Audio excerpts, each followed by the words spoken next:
today I will explain the chapter 1 real numbers. To do this problem, find the HCF of following by using Euclid algorithm. Fourth problem 1816 and 2015. ఈ రెండు numbers యొక్క మనకేం చేయమంటుండు, Euclid algorithm ప్రకారం HCF find out చేయమంటుంది. HCF mean highest common factor అనేది మనకు find out చేయమంటుంది. దేని ప్రకారం? ప్రైమ్ ఫ్యాక్టర్స్ ప్రకారం కాకుండా హెచ్సిఎఫ్ అనేది యూక్లిడ్ మెథడ్లో ఫైండ్ అవుట్ చేయమంటుంది. యూక్లిడ్ మెథడ్ మనకి ఏమని చెప్తుంది? A is equal to BQ plus R అని చెప్తుంది. మనకు ఏబి అనేటటువంటివి రెండు నెంబర్స్ ఇచ్చినప్పుడు క్యూఆర్ అనేటటువంటి వాటిని ఫైండ్ అవుట్ చేసుకోవాలి. అప్పుడు మనకు A is equal to BQ plus R అనేది వచ్చేస్తూ ఉంటుంది. దాని ప్రకారం మనం ఇక్కడ 2015 దేంతో డివైడ్ చేస్తున్నా? 1860తో డివైడ్ చేస్తే 1816 1 జా 1860.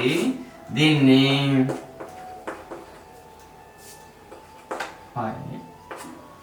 ఈ విధంగా మనకు వచ్చేస్తుంది. దాన్ని ఈ స్టెప్లో రాసేసుకుంటే 2015 ఈజ్ ఈక్వల్ 1860 into 1 plus 155.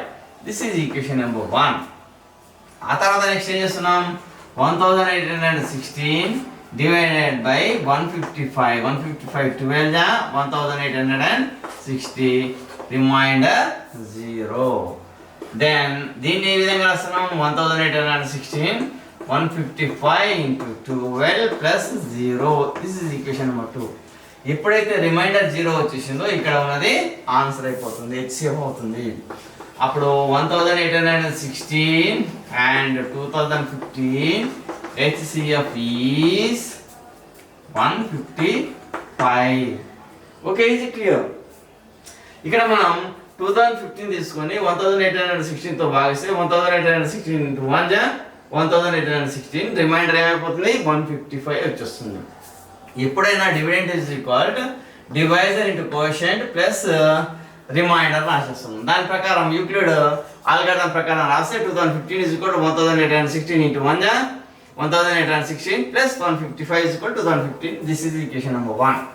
మనకి ఎప్పుడైతే ఈ చెవిలో వచ్చేసిందో దాన్ని రెండు చెవుల మధ్యలో పడేసేసి ఆ రిమైండర్ను మళ్ళీ ఈ చెవిలో వేసేస్తే 155 ఇంటూ 12 జా 1816 రిమైండర్ 0 వచ్చేస్తుంది. ఎప్పుడైతే రిమైండర్ 0 వచ్చేసిందో ఈ చెవిలో ఉన్నదే మనకు ఆన్సర్ అయిపోతుంది. 1816 మనం ఏ విధంగా రాస్తున్నాం? యూక్లిడ్ డివిజన్ ఆల్గారిథం ప్రకారం 155 into 12 plus 0. This is equation number 2. ఎప్పుడైతే ఇక్కడ మనకు 0 వచ్చేసిందో ఇక్కడ ఉన్నది ఆన్సర్ అయిపోతుంది.